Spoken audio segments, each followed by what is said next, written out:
ይልማ በቀለ ባላለው ያው የመጣሁት ከኢትዮጵያ ደም ለጋሾች ማህበር ነው። ትልቅ እርካታ ነው የሚሰማኝ፣ የአእምሮ እርካታ ይሰማኛል።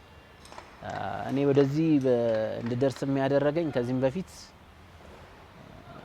ወጣቶች ሆነን በምንለግስበት ሰዓት በየወረዳችንን በየክፍለከታችንን እያስተባበረን ሰዎች እንዲለግሱ በምናደርግበት ሰዓት ምንድነው ውስጣችን ይሄ በጎ ፍቃድ እንዲቀር ያደረገን በየሆስፒታሎች ሄደው የሚቸገሩ በካንሰር በመኪና አደጋ በወሊድ ጊዜ ደማቸው የሚፈሰውን ስናይ የበለጠ ስራውን እንድንሰራና የበለጠ በዚህ በጎ ፍቃድ ውስጥ እንድንገባ ያደረገንም ያ ነገሮች ነው። የዛ ክስተቶች ይሄንን ስራ እንድንሰራ አድርጎኛል። እግዚአብሔር ይመስገን።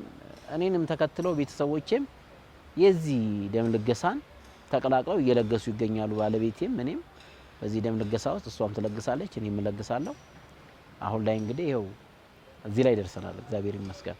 ደም ለግሼ ህይወት በማዳኔ በጣም ከሚገርመው ነገር እኔ በሚተካው ደሜ ነው የማይተካውን የሰው ልጅ ህይወት ማድነው። ያ ደግሞ በጣም ትልቅ ከስጦታዎች በላይ የሆነው ደም ልገሳ ነው። ደም በምንለግስበት ሰዓት እኔ የምለግስለት ሰው አላቀውም፣ ብሄሩን አላቀውም፣ ሃይማኖቱን አላቀውም፣ ምን ይሁን ማናቀው።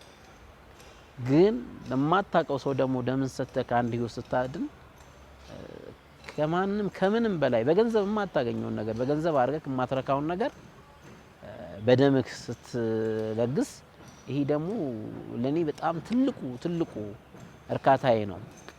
ገንዘብ ኖሮክ ሰውን ገንዘብ ትረዳለህ፣ ግን ደምን ለግሰክ ደግሞ የሰውን ህይወት ስታድን ከምንም በላይ በምንም አታገኘውም። በምንም ክፍያ በምንም እርካታ አታገኘውም። ማንኛውም ሰው ጤናማ የሆነ እድሜው ከ18 ዓመት በላይ የሆነ ይሄንን በጎ ፍቃድ ይሄንን ተግባር በዚህ ምድር ላይ በማናቀው በድንገተኛ ነገሮች ህይወታችን ያልፋል። ግን ደግሞ ደማችንን እየለገስን የሰዎችን ህይወት ማዳን ትልቁ ስጦታ ነው፣ ትልቁ ስራ ነው።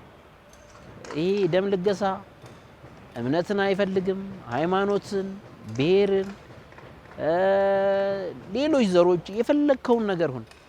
ደም ለግሰ ግን የምታተርፈው ነገሮች ትልቅ ተርፍ ነው። ማንኛውም ወጣት ከምንም ጋር አይገናኝም ደም መለገስ የሰውን ህይወት ስለምታድን።